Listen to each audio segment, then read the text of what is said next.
Demain, le 15 de France reçoit l'Italie à 16h. C'est la fin de cette édition. On reste ensemble pour un prochain point d'information. Merci Jeanne. Sud Radio, politique sous influence, 11h midi, Guillaume Bigot, Juliette Briens. Merci Jeanne.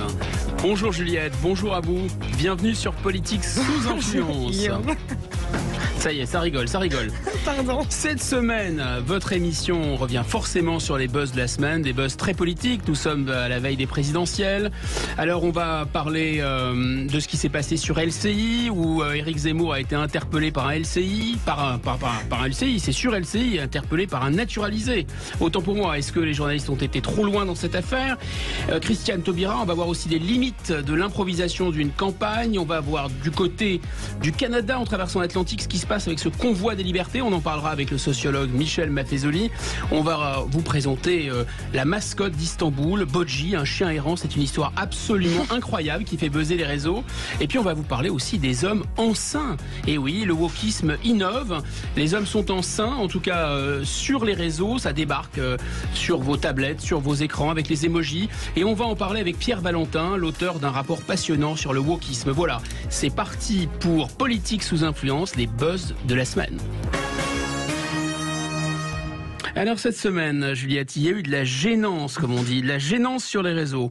Dans l'émission politique de LCI intitulée Mission Convaincre, qui consiste à confronter les candidats à des vrais gens, comme disaient les journalistes, David Pujadas et Ruth Elkrief ont reçu Éric Zemmour. Et la question de l'immigration a très vite été abordée, normal. Et pour appuyer leur argumentaire, LCI, les journalistes d'LCI ont eu, au demeurant, une idée assez fine, celle de confronter Éric Zemmour à la parole de migrants héroïques, fraîchement naturalisés, dans le but de prouver aux candidats de reconquête que l'immigration est bien une chance pour la France. Alors jusqu'ici, pas de gênance. Mais alors qu'est-ce qui s'est passé, Juliette ? LCI a sorti ses naturalisés exemplaires comme des cartes Pokémon, tout en relatant leurs exploits. Les journalistes interrogeaient le candidat Zemmour. Lui, là, par exemple, c'est un bon français, non ?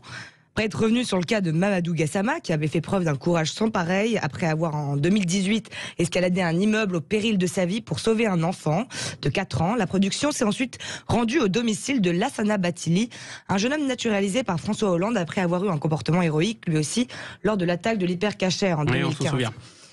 En duplex donc, drapeau français mis bien en évidence en arrière-plan, le journaliste Paul Laroutourou et son petit micro interrogent Lassana sur son amour de la France et lui demandent de poser ses questions au candidat. Bon, jusqu'ici, il n'y a pas trop de gênance, Juliette. Attendez la suite, le malaise arrive lorsque le jeune homme, qui n'arrive pas à formuler une phrase en bon français, se voit dicter son texte par le journaliste comme un ventriloque à sa marionnette. Bonjour Monsieur Zemmour, bonjour aux téléspectateurs. Moi je suis français, je suis fier, je suis français, je suis musulman. Je suis la tolérance, j'aime la France. Pour vous, d'être musulman, c'est une exclu. D'être français. Vous me disiez que vous aimiez la République, c'est ça ? J'aime la France, j'aime la République. Pour vous, d'être français, d'être musulman, c'est un problème, quoi. Oui, c'est ça. C'est ce que Voilà. vous me disiez tout à l'heure. En gros, vous le regardiez dans votre télé, vous me disiez, voilà. Est-ce que ça veut dire que moi qui suis musulman, je suis pas digne d'être français ? C'est ça. Voilà, le sentiment général sur les réseaux, la vidéo a forcément explosé, avec les mots de Lassana ont été placés là par le journaliste lui-même. De nombreuses réactions politiques, notamment du camp Zemmour. On peut citer Gilbert Collard, la manière indécente dont le journaliste Paul Laroutourou, ancien du quotidien, dicte ses réponses à Lassana Bathily face à Éric Zemmour, relève d'un dirigisme honteux et indigne du beau comportement de ce jeune homme. Mais la mise en scène a aussi choqué du côté des journalistes. Notre confrère ici même, André Berkoff, Sud Radio, a réagi sur Twitter et nous dit quelle honte et cette plaie dans la plume ose se dire journaliste. En tout cas, Paul Laroutourou, lui, s'est félicité de son coup d'éclat médiatique, remerciant chaleureusement Lassana Bathily après avoir été un bon petit soldat et d'avoir répété tant bien que mal les mots qui lui avaient été dictés quelques secondes auparavant. Voilà, qu'en pensez-vous, Guillaume ? Oh, 3 choses. D'abord, je pense que l'image du journalisme n'en sort pas vraiment grandie. Les journalistes doivent quand même s'efforcer de tendre un miroir vers le réel, le refléter autant que faire se peut à peu près fidèlement. Et bien sûr qu'il y a ce qu'on appelle, Juliette, la presse d'opinion, mais lorsque l'opinion cherche à arranger la réalité pour la faire coller avec l'idéologie, on a un peu un effet de CQFD politiquement correct, vous voyez. Deuxièmement, au final, l'idée que Laroutourou, ce journaliste, voulait véhiculer, qui est une belle idée, a plutôt été desservie. Cette idée, c'est que la France se réduit pas à une origine et que c'est pas idiot de naturaliser au nom du courage. C'est d'ailleurs le modèle de la Légion étrangère, je vous signale. Mais cette idée était desservie par le niveau linguistique, le niveau français de ce jeune homme, Lassana Bathily. Il faut pas l'en blâmer, il faut pas blâmer le citoyen bâtilier, mais il est difficile d'en faire quand même un exemple d'assimilation. L'assimilation passant aussi et surtout par la langue. Qu'il ait un accent passe encore, mais qui s'exprime pas suffisamment bien pour que le journaliste soit obligé de lui dicter ses phrases, ça va pas du tout. Et Zora Habitant a 100 fois raison. Elle a parlé sur Twitter d'instrumentalisation, de paternalisme, de condescendance. Elle a dit dans un tweet un concentré de vécu et encore de vigueur par ceux qui pensent à la place des gens considérés comme leurs opprimés à driver. Je pense qu'elle a complètement raison. Et enfin, troisième et dernier point, Juliette, sans les réseaux sociaux, cette séquence de gênance télévisuelle et cette tentative de ripolliner le réel serait passée crème. Et donc les réseaux possèdent bel et bien un effet de déconstruction du discours journalistique assez intéressant. D'ailleurs, Juliette, c'est ce qui s'est passé aussi, non pas au détriment cette fois d'un journaliste, mais d'un candidat. Et ça a donné lieu à une seconde séance de gênance dénoncée par Twitter. C'est bien ça ? Oui, alors, pas vraiment une séquence. Là, c'est uniquement réseaux sociaux, total. C'est la candidate Christiane Taubira, qui est devenue la mauvaise élève de la semaine et que les twittos sont coiffés d'un bonnet d'âne.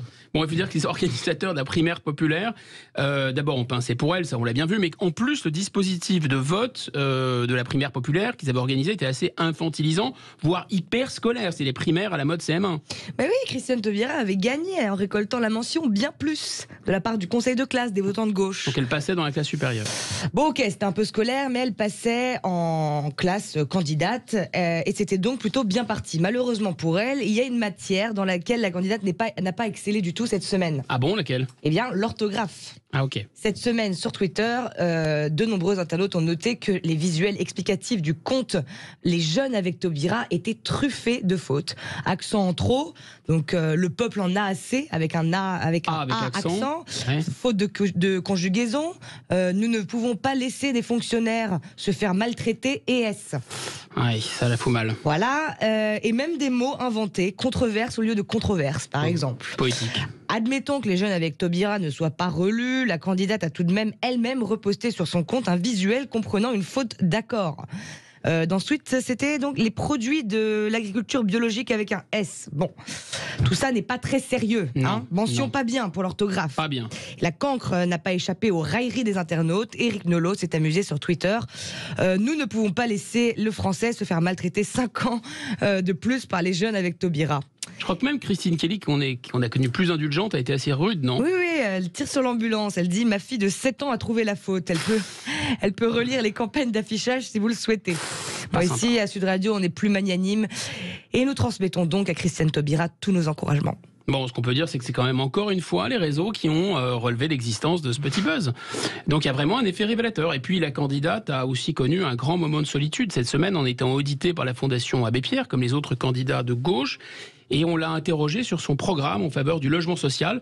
Et elle a mis d'interminables secondes à balbutier le mot APL.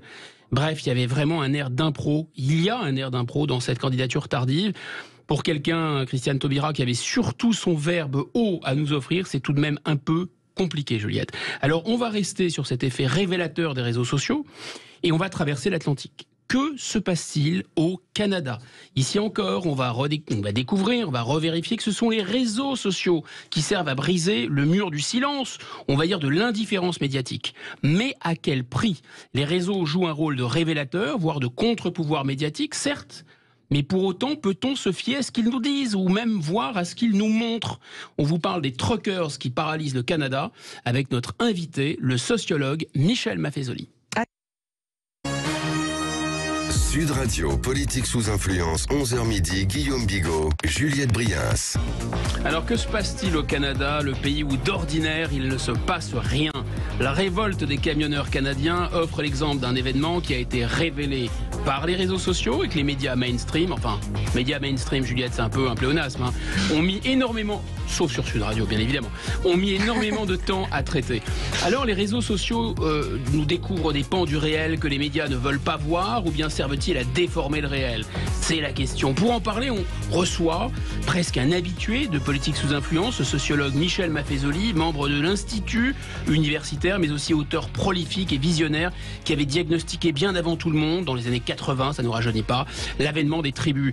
Bonjour Michel Maffezoli, soyez le bienvenu de retour dans Politique sous influence. Bonjour. Alors on va laisser Juliette nous camper le décor. D'abord Juliette, que se passe-t-il au Canada ? Alors, moi je vous entends. Mais on vous entend. Mais on vous entend parfaitement, très distinctement, clairement et distinctement, comme dirait Descartes. Alors, je raconte l'histoire. Donc, des milliers de chauffeurs poids lourds venus de tout le Canada ont investi la capitale Ottawa et ont bloqué les routes sur plus de 70 km. Et la foule a sympathisé avec les camionneurs. Alors rappelons brièvement à nos auditeurs que les camions jouent un rôle vital pour approvisionner les villes d'un pays continent. C'est une autoroute qui relie la côte atlantique à la côte pacifique, c'est comme une artère fémorale pour le Canada. Exactement. Et la raison de la colère des truckers, on les appelle comme ça, c'est que depuis le 15 janvier, ils doivent être obligatoirement vaccinés pour rouler. Donc vous nous dites que sans les réseaux sociaux, on aurait pu ne jamais entendre parler de ce mouvement qui a paralysé un pays. Sans les réseaux sociaux, vous voulez dire? Sans les réseaux sociaux. Bon, si, on a fini par en parler, mais ça a été long, alors que c'était très important, c'était un vrai mouvement. Et donc, merci les réseaux sociaux, et en même temps, il y a un problème. Quel problème? Eh bien, il semble que les gens ne voient pas du tout la même chose, que ce soit les internautes. En fait, les internautes perdent le sens des réalités et des proportions. Alors que le Journal de Montréal parle de 10 000 manifestants et de 2700 camions, les défenseurs du pass vaccinal canadien et dans le monde dénoncent le soutien de Donald Trump aux manifestants et parlent très vite de complotisme, de groupes d'extrême droite et comparent la scène avec l'invasion du Capitole aux États-Unis. On a une photo aussi d'un drapeau nazi qui flotte parmi les innombrables drapeaux canadiens. Ça met le feu aux poudres et Justin Trudeau qualifie le mouvement de frange minoritaire qui ne représente pas le point de vue des Canadiens. Oui, donc les anti-mouvements s'emballent. Voilà. Et du côté des défenseurs des camionneurs, qu'est-ce qu'ils disent ? Eh bien, de l'autre côté, on parle de 50 000 camionneurs, 1,4 million de personnes qui se retrouvent devant le Parlement à Ottawa et qui vont y rester jusqu'à ce que Trudeau démissionne. Donc on parle d'un énorme mouvement populaire. Sur Fox News, ils ont interviewé le champion de hockey canadien, Théo Fleury, double médaillé d'or aux Jeux Olympiques. Et les chiffres sont largement repartagés sur Twitter par les soutiens du mouvement. Certains parlent d'un record Guinness. Ouais, voilà, ils parlent d'un record Guinness, 1 million de personnes. Le gros convoi du monde. On a Elon Musk aussi qui est très populaire sur Twitter, qui a écrit Canadian Truckers Rule. Ça veut dire en français les camionneurs canadiens règnent. Donc, la différence entre 10 000 manifestants d'un bord et 1,4 million de l'autre, vous vous rendez bien compte, Guillaume, que c'est vaste. Oui, c'est ça. Comment savoir la vérité vraie, puisqu'en France, en plus, nos télévisions en parlent à peine. Et pour couronner le tout, il y a le Premier ministre canadien Justin Trudeau qui a été exfiltré. Il a dû fuir la ville, il a dû fuir la ville, exactement. La capitale fédérale, c'est ce qui se dit aussi. Il y en a qui minimisent aussi. Voilà, il n'est pas parti... On a l'impression qu'il a fui à Varennes. Vous savez que c'est une ville du Canada, Varennes? Oui, c'est le Canada, c'est une fondation française. Voilà, mais en gros, ces services ont estimé nécessaire de l'exfiltrer d'Ottawa vers sa résidence secondaire. Or, beaucoup de partisans des truckers se sont auto-persuadés que Trudeau avait fui aux États-Unis. Donc il y a un effet mirage, en fait, sur les réseaux sociaux. On voit ce qu'on a envie de voir. En tout cas, on n'a pas fini d'entendre parler du convoi de la liberté sur les réseaux. Les images donnent l'impression que les chauffeurs sont très très soutenus par la population qui se masse sur les bords de la route pour les soutenir. En fait, par l'intermédiaire des réseaux, j'ai l'impression que le mouvement peut déborder hors des frontières canadiennes, c'est ça? C'est déjà le cas, apparemment. Des images sont déjà sorties de petits convois similaires en Italie ou au Brésil. Et l'essayiste français Idriss Aberkane, qui est très motivé, a relayé auprès de ses 70 000 abonnés sur Twitter un appel à la mobilisation dans toute l'Europe.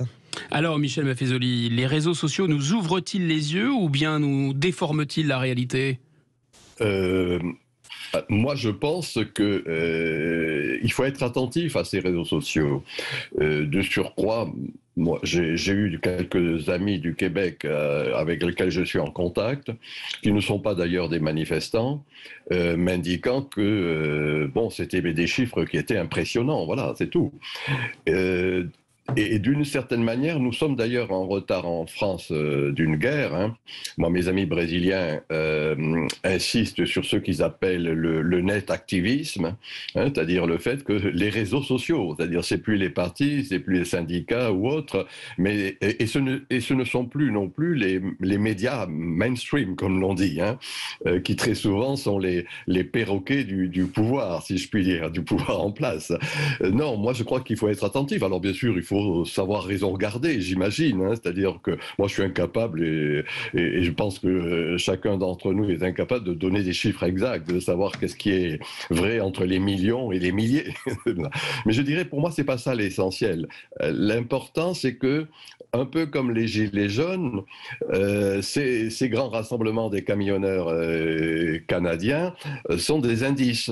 c'est-à-dire moi ce que j'appelle les soulèvements, puisque c'était l'objet en effet de mon dernier livre, en disant il va y avoir une multiplicité de ces soulèvements auxquels il y a lieu bien évidemment d'être attentif. Voilà, je ne sais pas si je vous donne une réponse qui vous satisfasse, mais disons que à mon avis on ne peut pas être indifférent, alors que ce qui est très étonnant, c'est que dans le fond la presse en France en particulier n'en parle quasiment pas. Je veux dire, c'est quand même là c'est étonnant, je dirais. Alors on va passer du temps à des faits divers de divers ordres, et là on en parle à tire-larigot, alors que ce phénomène de rassemblement, moi, à mon avis, a lieu d'y être attentif. Voilà, je ne peux pas dire autre chose que ça, quoi. Enfin, je comprends, mais d'abord il y a une question, c'est que normalement on a beaucoup dit que le net activisme, la mobilisation pour une cause sur les réseaux sociaux notamment, c'était un peu quelque chose de virtuel finalement, au lieu d'aller s'investir dans la vie de la cité, on allait cliquer ou appuyer sur un cœur ou appuyer sur un retweet.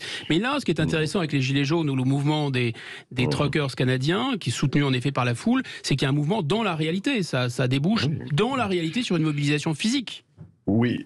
Mais si vous me permettez, moi je considère, et d'ailleurs dans le centre d'études que j'ai dirigé à la Sorbonne, il y avait un de mes chercheurs que je voyais hier soir justement, qui vit aux États-Unis, et qui avait montré que dans le fond, c'était pas purement virtuel, les réseaux sociaux. Prenons un exemple qui n'a rien à voir avec ce qui se passe actuellement, les réseaux de net-échangisme ou d'échangisme sexuel, par exemple, c'est pas simplement virtuel, ça aboutissait à des rencontres. Voilà. Alors je ferme ma parenthèse juste pour dire que de fait, grâce au clic, grâce au fait d'être dans des réseaux, forums, blogs de discussion, etc., il y a une effectuation. Il y a une concrétisation. Donc je trouve que c'est trop facile pour nous de considérer que c'est purement virtuel. Oui, bien sûr. Tout simplement parce que dans le fond, ces réseaux sociaux sont en train de prendre le monopole qu'avait la presse officielle, et ça chagrine. Je dirais un peu comme quand les moines au Moyen-Âge ont été furieux quand Gutenberg a inventé l'imprimerie. Oui, donc là, ce que vous nous dites, c'est quand même si je puis dire. Il y a une rivalité finalement, une exaspération, une rivalité des médias à l'égard des réseaux sociaux. On a vu, je ne sais pas si vous vous rappelez, exactement la même chose pour nos manifestations à nous du pass sanitaire. On en avait même parlé Bien ici, sûr. Entre Philippot sur Twitter, qui mettait des vidéos incroyables sur la place du Trocadéro. On a l'impression qu'il y avait des milliers de personnes. Et sur BFM, on avait des journalistes qui parlaient de rassemblement de quelques centaines de personnes dans ces mots-là. Donc oui, il y a une rivalité entre les deux. Il y a une rivalité et soyons clairs, j'ai dit tout à l'heure le mot perroquet, le spitacisme, ça se dit en termes savants, c'est-à-dire que très souvent, la presse ou ses diverses modulations ne fait que répéter ce que le pouvoir veut qu'on sache. Je rappelle à cet égard la formule de Winston Churchill. C'est pas gentil pour les journalistes. Celle que j'ai moi-même modifiée, ou falsifiée même d'ailleurs. Donc voilà, rivalité vous dites, moi je dirais, j'ai pas envie non plus de croire dans sa totalité ce qui se dit sur les réseaux sociaux. En même temps, je redis, pour moi ce sont des indices, d'un point de vue sociologique. Tout de même, indices à dire ce qui pointe. Tout de même, c'est un peu un cas d'école cette affaire des truckers du Canada, parce que entre il ne s'est rien passé et c'est le grand soir anti-vaccinal, entre d'un côté c'est une horde de nazis et de l'autre c'est les nouveaux gilets jaunes. Vous voyez, c'est les nouveaux gilets jaunes. Enfin, on a vraiment l'impression que c'est quand même propice à la déformation et à la radicalité. Ce support-là des réseaux, ça se prête à la radicalité. Ils sont naturellement radicaux. Moi, je préfère dire qu'à certains moments, vous voyez, prenons l'exemple de la servitude volontaire de la Boétie. Il montre qu'il y a cette servitude, et puis le dernier grain d'eau qui fait déborder le vase, de temps en temps, ça pète. Et à mon avis, c'est en ce sens que on est très peu attentif à ces mouvements, comme les manifestations du samedi, tout comme les grands rassemblements juvéniles qui contreviennent aux gestes barrières, etc., les rassemblements musicaux, par exemple. On en parle très peu, alors que moi, de mon point de vue, c'est en train de s'accumuler, et c'est ce qui va aboutir, ou ce sont des indices, pour moi, des soulèvements à venir. On ne croit plus à la parole publique, d'autant que cette parole publique, qu'elle soit médiatique ou qu'elle soit politique, est très, très théâtralisée. Mais ça, c'est un point point fondamental, parce que j'ai un ami philosophe qui s'appelle Éric Sadin qui parle du rien commun. Et finalement, on se rend compte que cette colère qui monte contre les institutions, contre les représentants, contre les politiques, contre les médias aussi d'ailleurs, il y a une même colère, mais par contre, elle n'a pas de cause à servir, sinon la colère elle-même. Et c'est un peu ce que vous nous dites. Mais pour moi, c'est un peu ce qui est en jeu dans ce que j'appelle la postmodernité. C'est-à-dire le fait que c'est l'émotionnel qui va prédominer. Alors peut-être sur rien. Moi, ce que j'appelle une socialité sans finalité ni emploi. Ça ne va pas quelque part, ça n'a pas d'emploi spécifique, mais ça traduit tout simplement une méfiance fondamentale vis-à-vis des élites, intellectuelles, politiques, et journaliste. Voilà, il faut avoir cela à l'esprit, si vous voulez, pour comprendre le fait que de temps en temps, ça s'exprime. Alors, c'est les Gilets jaunes, c'est la manifestation, c'est les rassemblements juvéniles, ou actuellement ce convoi de la liberté. Soyons attentifs à voir ce qui risque de se passer en France et en Belgique la semaine prochaine. Est-ce que ça va faire tache d'huile ou pas ? Il y a des rappels et des rassemblements. Merci beaucoup. En tout cas, je rappelle que vous faites partie de l'élite, vous êtes membre de l'Institut, et ça, c'est vraiment une position intéressante pour parler de ce divorce entre le peuple et les élites. Merci, Michel Mafezoli. Quittons le Canada maintenant, au revoir. Mais restons hors de nos frontières, on va retraverser l'Atlantique et nous rendre en Turquie, à Istanbul exactement, à la jonction entre l'Orient et l'Occident. Là-bas, un chien fait buzzer les réseaux et défie le pouvoir. Le chien qui défie Erdogan, c'est juste après. Sud Radio, politique sous influence, 11h midi, Guillaume Bigot, Juliette Briens. Alors je vous rappelle que nous sommes quelque part entre l'Orient et l'Occident, à Istanbul, cette sublime ville. Et Juliette, vous allez nous parler d'un chien errant qui sur place arpente les rues et qui cause quelques tracas au sultan Erdogan, c'est bien ça ? Oui, ça semble incroyable, mais vrai. Et ce sont les réseaux sociaux qui nous ont révélé cette histoire, parce que je vais vous parler d'un chien errant qui est devenu une star en Turquie, un véritable influenceur. Ah, moi je connaissais les influenceurs cuisine, les influenceurs beauté, les influenceurs politiques, voilà les influenceurs canins. Eh oui, voilà, c'est un influenceur à 4 pattes, il s'appelle Boji, et Erdogan le déteste. Ce petit amour au pelage beige, un croisement entre un berger et un kangal, a commencé à se faire remarquer par les habitants d'Istanbul à force de gambader dans toute la ville. Gambader, mais pas seulement. Ce qui a vraiment captivé les Stambouliotes, c'est son utilisation très fréquente des transports en commun. Non. Ben oui. Pour explorer Istanbul, Boji prend le tramway, emprunte le bus et se sert du métro. Non. Et oui, et sur Instagram, des internautes avaient même partagé une photo du chien à bord d'un vapour. Ce sont des bateaux qui font la navette entre les rives européennes et asiatiques. Grâce à la viralité des réseaux, Boji a commencé à faire le buzz et à se faire un petit nom en Turquie. Mais c'est surtout le maire de la ville, Ekrem İmamoğlu, voilà, j'espère que je le prononce bien, qui en a fait une star. Boji, le chien voyageur, mascotte officielle de la ville d'Istanbul. La municipalité a même ouvert un compte Twitter au chien, à son nom. Un influenceur, vous dis-je. Le succès est énorme, plus de 130 000 abonnés sur Twitter. Pour ajouter à la belle histoire, ils vont même jusqu'à l'équiper d'une puce GPS pour suivre tous ses déplacements, car les balades de Boji sont quotidiennes et s'étalent sur des dizaines de kilomètres. Mais le plus incroyable reste le fait que sont comptabilisés pas moins de 29 arrêts moyens de transport empruntés par jour. Mais c'est incroyable cette histoire. Il a une carte de transport, ce chien ou quoi ? Véridique. Il semble connaître les réseaux par cœur. Et le plus incroyable, il a la carte. Non content d'emprunter régulièrement les transports en commun, le chien Boji fait preuve d'une surprenante civilité. D'après un média local, il respecte toutes les règles des transports, attend son tour pour monter, laisse sortir les passagers qui descendent et s'installe tranquillement à l'intérieur, même s'il lui arrive de courir parfois derrière le métro lorsqu'il le rate. Ouais, il y a vraiment des candidats à la présidence qui devraient s'en inspirer. Mais enfin bon, c'est dingue cette histoire. C'est tellement beau qu'on dirait du Disney. D'ailleurs, peut-être que Walt Disney va s'emparer de ce sujet, je ne sais pas, mais on comprend que les Stambouliotes en soient fiers et en effet leur mascotte. Mais malheureusement, le rêve a été sali. Pour comprendre la suite de cette histoire, il faut savoir quelque chose. Le maire d'Istanbul, Ekrem İmamoğlu, est un grand rival politique d'Erdogan. Les deux hommes ne peuvent pas se sentir. Et au mois de novembre, catastrophe.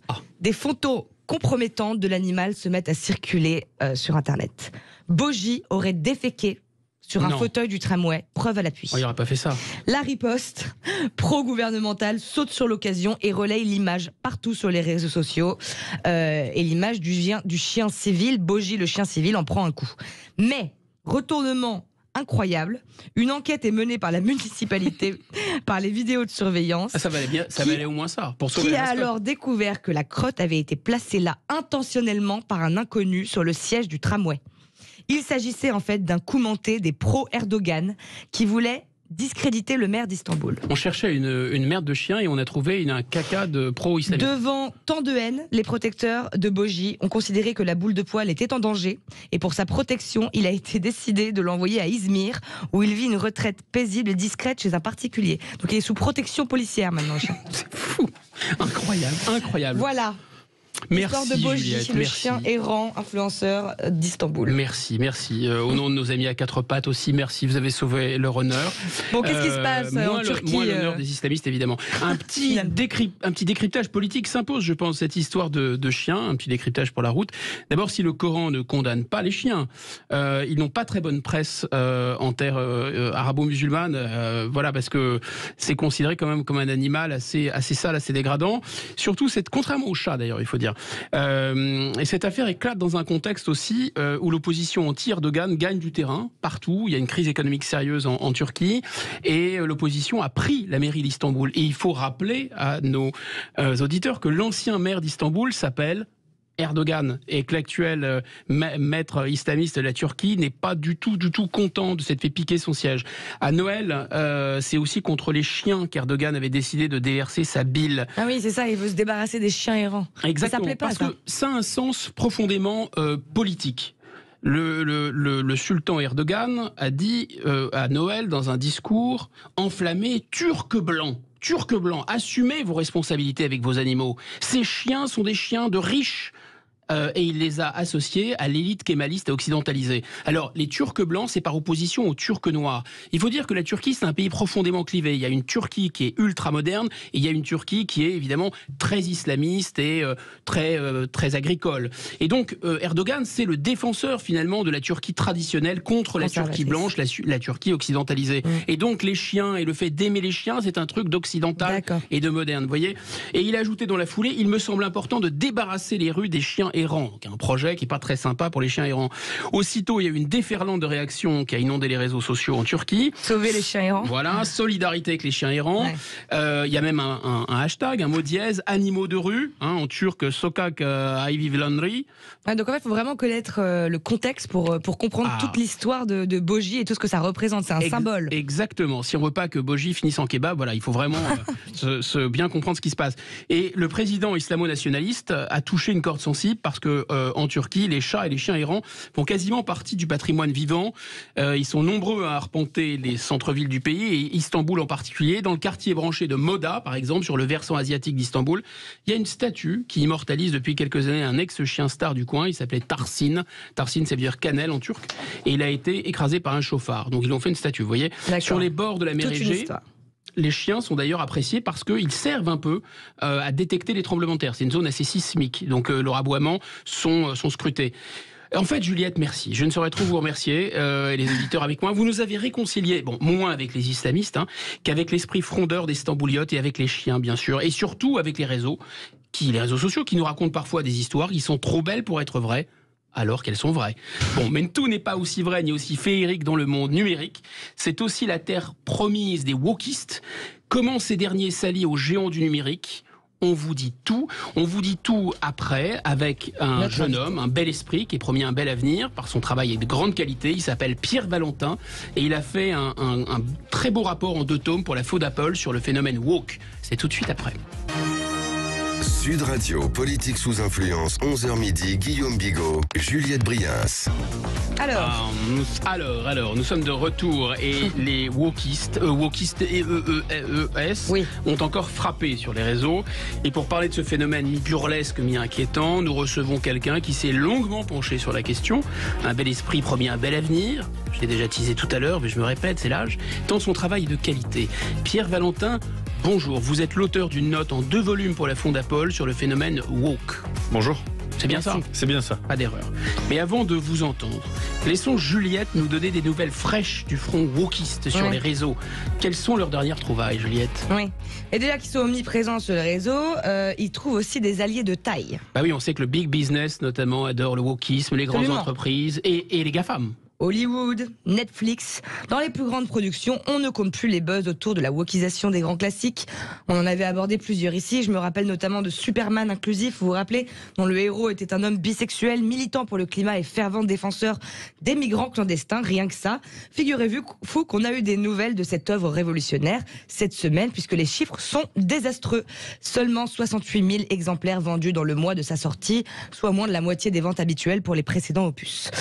Pas une grande réussite donc, mais bizarrement cet exemple criant de déconnexion entre l'idéologie woke et les vrais gens n'empêche pas cette dernière de continuer à se propager largement. Vous me permettez une incidente, c'est intéressant parce qu'ils vont contre le business. C'est ça. Il faudra vraiment nous l'expliquer, voilà, c'est une question que je me pose depuis longtemps. Pas une grande réussite donc. Bientôt en salle, le nouveau Cyrano. Vous connaissez Cyrano de Bergerac, ça vous dit quelque chose? Oh non, ils n'ont pas Cyrano. Si.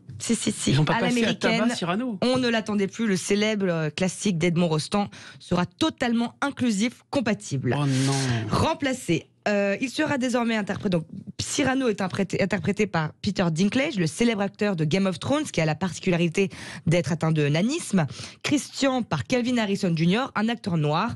Peter Dinklage, d'ailleurs, est à l'origine d'un grand remue-ménage qui a passionné les réseaux cette semaine sur une autre grande production à venir, le remake de Blanche-Neige.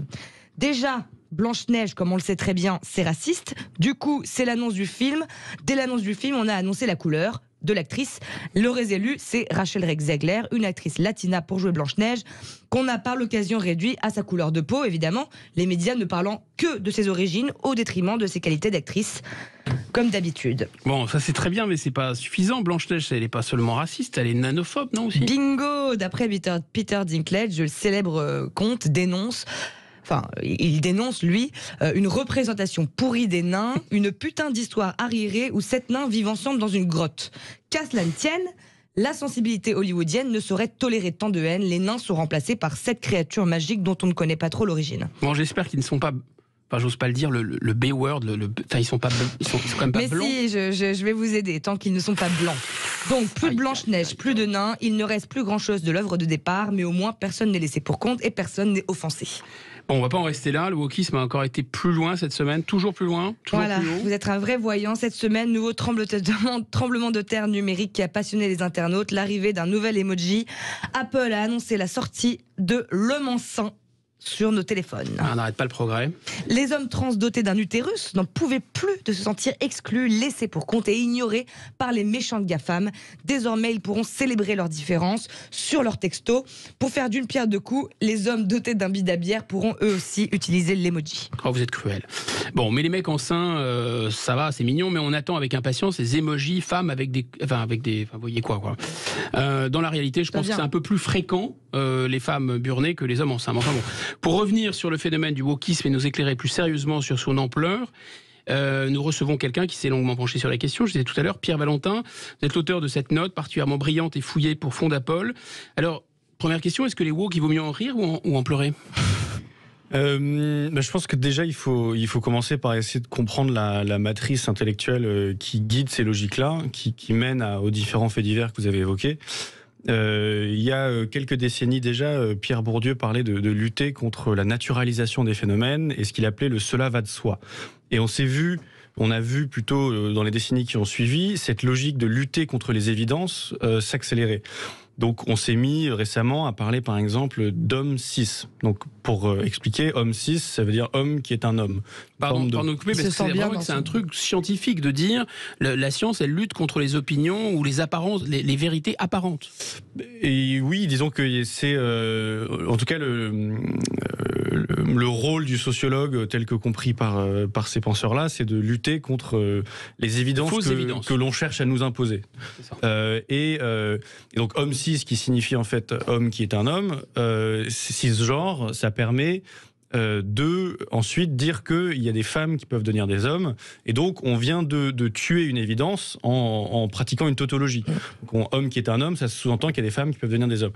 Et d'où ces remarques surréalistes, mais qu'est-ce qui vous prouve que je suis un homme, par exemple. En fait, ça montre que ça ne coule pas de source. Voilà, exactement. Voilà. Et une fois qu'on a fait ça, on prépare le terrain pour ce qui arrive après. Par exemple, Paul Sugy, dans son ouvrage L'extinction de l'homme, rappelle le fait que les antispécistes, qui ont envie de faire sauter la distinction entre l'homme et l'animal, qui est une hiérarchisation évidemment, eh bien, vont parler d'animaux non humains. Lorsqu'on a fait ça, on sous-entend qu'il y a des animaux humains, c'est-à-dire nous, et des animaux non humains, mais finalement la différence est assez minime. Et ce serait même le début du nazisme, de considérer que les animaux ne seraient pas des humains comme les autres. Et que même si on veut vraiment rentrer dans cette logique qui est en fait assez complotiste, c'est une distinction arbitraire que les puissants ont imposée, que de distinguer entre animaux humains et animaux non humains. Donc vous avez une cascade de soumission, de puissance. Exactement, et on pourrait anticiper, dans la mesure où je vous parlais de la matrice, le logiciel central, on pourrait anticiper, c'est-à-dire que je pourrais moi commencer à banaliser l'expression mariage à deux. Et ce faisant, on sous-tend que déjà ça pourrait être à 3, à 4, et que celui qui reste sur un chiffre inférieur est déjà à l'extrême droite. Il faut préparer le terrain en fait pour faire évoluer. Comme je le dis souvent, la parodie du wokisme n'est qu'une prophétie. Mais le problème, c'est que ça, si on l'étend, parce que ça a des apparences, vous l'expliquez très bien, ça a des apparences de scientificité, puisque la science, c'est un peu ce qu'on appelle le bâton tordu, c'est-à-dire en épistémologie, vous voyez le bâton sous l'eau et il est tordu, voilà, et vous le retirez, et la science, elle fait ça, elle retire le bâton, elle dit, regardez, il est droit, alors qu'en apparence, il est tordu, d'où l'expérimentation, d'où la rigueur scientifique. Donc ça se part des apparences de la science, mais en réalité, à attaquer toutes les évidences, on en tombe sur 2 + 2 = 4, c'est le début du fascisme, en fait, pour le wokisme. C'est ça, et surtout, il y a, je dirais, une logique où on veut pas être, je veux pas être la personne à qui on la fait pas. C'est ça.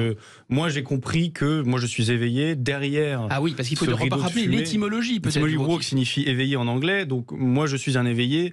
On me la fait pas. On me la fait pas à moi. Et d'ailleurs, c'est ce qui rend le dialogue compliqué, parce que si vous êtes en désaccord avec moi, c'est soit que vous êtes endormi, auquel cas vous êtes matrixé, comme dirait ma génération. Soit vous voulez me rendormir de force. Ou alors, plus précisément, vous êtes quelqu'un qui, comme moi, avait pris la pilule rouge dans Matrix.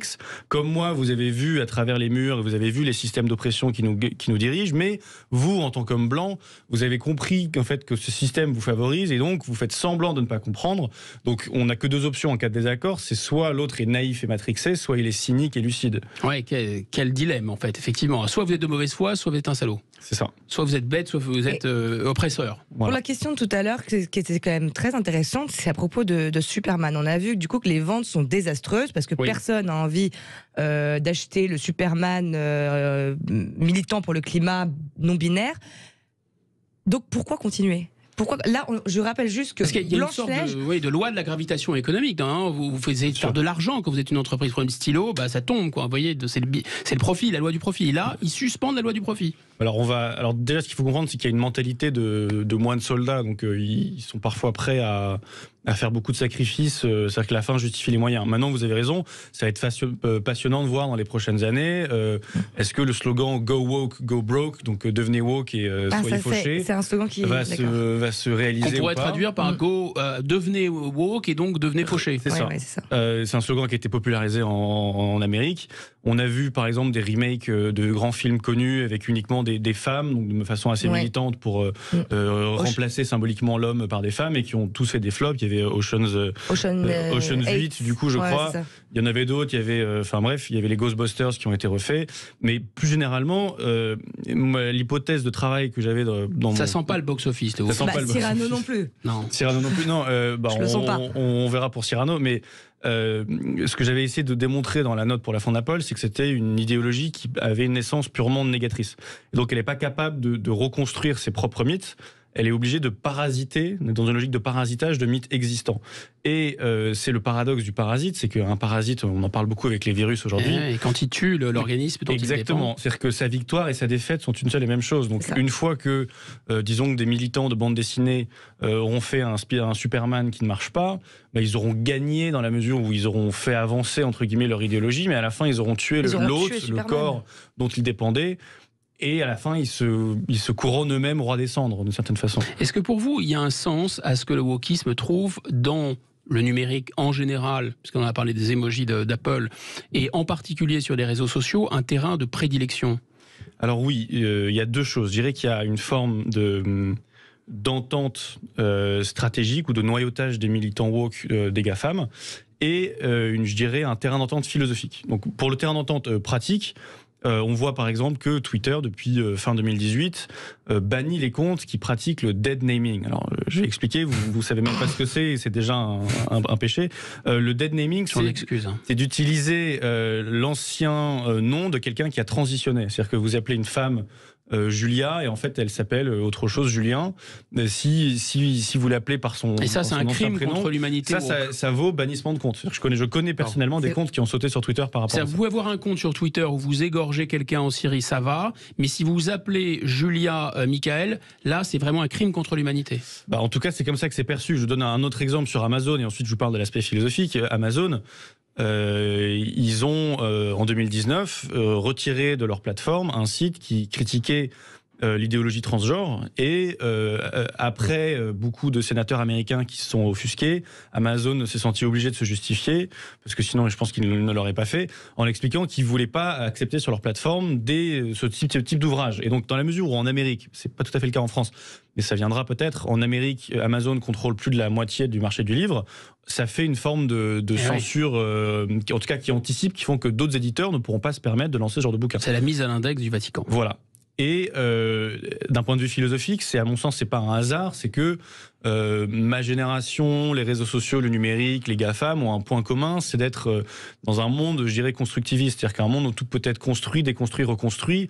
Lorsque je rafraîchis ma page sur Google, elle peut avoir changé d'un instant à l'autre. C'est un monde entièrement numérisé, entièrement malléable, et d'une certaine façon, on comprend que cette génération qui est grandie dedans théorise et accepte cette idée d'un genre aussi parfaitement fluide et malléable, et tout comme un avatar de jeu vidéo que je choisirais, je pourrais également choisir mon genre. Oui, il y a un rapport au réel qui est déjà déconstruit par l'éducation. Je me demande aussi pourquoi ils s'attaquent tant au Disney. Les Disney ont l'air d'avoir une certaine symbolique pour eux. Là, Blanche-Neige, c'est raciste, plus nanophobe et culture du viol aussi, parce qu'elle se fait embrasser sans son consentement par le prince. Donc ça pour aussi. Prolonger la question de Juliette, est-ce que c'est pas vraiment volontairement de s'attaquer aux jeunes pour remodeler les cerveaux ? Oui, alors ils ont lu des gens qui ont lu Gramsci pour eux. C'est-à-dire que Gramsci a théorisé notamment cette mutation du marxisme matérialiste vers un marxisme plus culturel qui cherche à noyauter les institutions. Et de ce point de vue-là, le domaine de l'éducation est forcément clé, et le domaine de la culture. Et les films Disney sont à mi-chemin entre les deux. Et donc, de ce point de vue-là, il y a en effet une grande valeur symbolique à retourner les institutions. D'ailleurs, Gramsci, qui comprenait bien cette valeur symbolique, mettait en avant la prise de l'Église comme un bastion principal, parce que c'était symboliquement et religieusement très chargé. Alors aujourd'hui, c'est pas vraiment par l'Église que se fait la propagande, disons, mais il y a vraiment cette volonté, en effet, de s'attaquer aux bastions symboliques pour rééduquer les personnes, et donc les relais culturels, disons. Et les jeunes, au plus jeune âge. Au plus jeune âge, en effet. Est-ce que, en fait, il y a quand même une perte, vous en parliez tout à l'heure, de rapport avec le réel, qui est dû au numérique et dû aux réseaux sociaux. C'est vraiment quelque chose qui est un peu conceptualisé par les inventeurs et des GAFAM et du wokisme, parce que tout ça, ça vient de Californie, en fait. C'est une espèce de monde d'après. Oui, il y avait une excellente tribune de Jean-Loup Bonamy dans le Figaro qui parlait du fait qu'il y avait quelque chose en fait de très américain, parce que même dans le mythe américain, évidemment, qui arrive bien avant le wokisme, du self-made man, il y a déjà cette idée de l'auto-engendrement de soi, de l'auto-construction de soi, est déjà en fait une forme de constructivisme. Et que de ce point de vue-là... on refait le monde à nouveau frais. C'est ça. C'est-à-dire que le monde et ces grands États-Unis d'Amérique, cette grande plaine qui reste à coloniser, qui reste à construire... Soi-disant une page vierge. Voilà, exactement. Les Indiens n'en parlent pas trop. Non, bien sûr. Mais donc, c'est vraiment cette idée de la page vierge, du fait qu'on repart à zéro et qu'on se construit soi-même. Et donc, de ce point de vue-là, je dirais l'aspect américain, l'aspect numérique et l'aspect constructivisme se marient très bien et font bon ménage ensemble, finalement. Est-ce qu'il n'y a pas un autre élément qui est proprement américain, c'est-à-dire c'est le côté très pudibond, très finalement, il y a une espèce de morale à l'envers. Il y a quelque chose de très protestant là-dedans. Alors il y a justement un spécialiste de religion en Amérique qui s'appelle Joseph Bottom et qui a parlé d'une éthique post-protestante. C'est-à-dire qu'il reprend la notion d'éthique protestante de Max Weber qui aurait donné naissance au capitalisme, et il parle désormais d'une éthique post-protestante, c'est-à-dire des gens qui ne sont plus que des protestants culturels mais non plus cultuels. Et dans la mesure où le protestantisme a un rapport au péché qui est exacerbé, c'est-à-dire que c'est plus la collectivité qui tient ses membres, mais c'est l'individu qui en lui-même doit tenir une conscience exacerbée du péché. Lorsque l'on enlève le Christ, lorsqu'on ne croit plus dans le fond, le Christ qui est la rédemption, eh bien on n'a plus que la condamnation. C'est-à-dire qu'on n'a plus que le péché originel, nous dit Bottom, et le racisme systémique. Et on n'a plus la rédemption. Et on voit que c'est une forme de théologie sans rédemption. Merci Pierre Valentin. On pourrait vous écouter des heures et des heures. C'est particulièrement brillant et fouillé. Je conseille vraiment votre note à la Fondapol. Vous pensez que tout est sorti en termes de théorie intersectionnelle, woke, ou qu'est-ce qu'on peut attendre? Qu'est-ce qu'il y a dans les bacs? Qu'est-ce qui nous attend? J'aimerais bien, avec certains universitaires, poursuivre la méthode des canulars, où il suffit d'avoir raison avec un peu d'avance pour faire un canular. Je vous ai parlé de la phrase, l'expression mariage à deux. Ah oui. J'ai déjà entendu une fois l'expression avortement post-natal. Donc voilà, on ne sait jamais ce qui peut arriver. En fait, ils font sauter des distinctions. Avortement post-natal. Oui, j'ai vu ça passer une fois, mais ça n'a pas été très popularisé. C'est encore assez niche. Je sais pas si c'est. Ce qui est important, c'est que pour prédire ce genre de choses, il faut regarder vers la langue. C'est la langue qui est un outil de destruction massive. C'est la langue qui prépare tout le terrain. C'est pour ça que quand on nous dit l'écriture inclusive, c'est pas si grave, arrêtez de pleurer pour rien, en fait, c'est une arme de destruction massive. Ils veulent déconstruire toute norme, toute forme d'évidence par la mise en avant des exceptions. C'est ce que je décrivais au début, en effet. Merci infiniment. Ne nous laissons pas déconstruire, et surtout pas vous, chers auditeurs. Bon week-end à tous. On va parler auto, on parle auto, la très très bonne émission avec Jean-Luc Moreau et Laurence Perrault, et ils vont parler avec Denis Levaux, le DG de Dacia, et vous aussi vous pouvez parler avec Denis Levaux, le DG de Dacia, en lui posant toutes les questions que vous imaginez possible de lui poser au 0826 300 300. Bon week-end à tous. Merci beaucoup. Sud Radio. Sud Radio. Sud Radio. Parlons vrai. Sud Radio. Parlons vrai.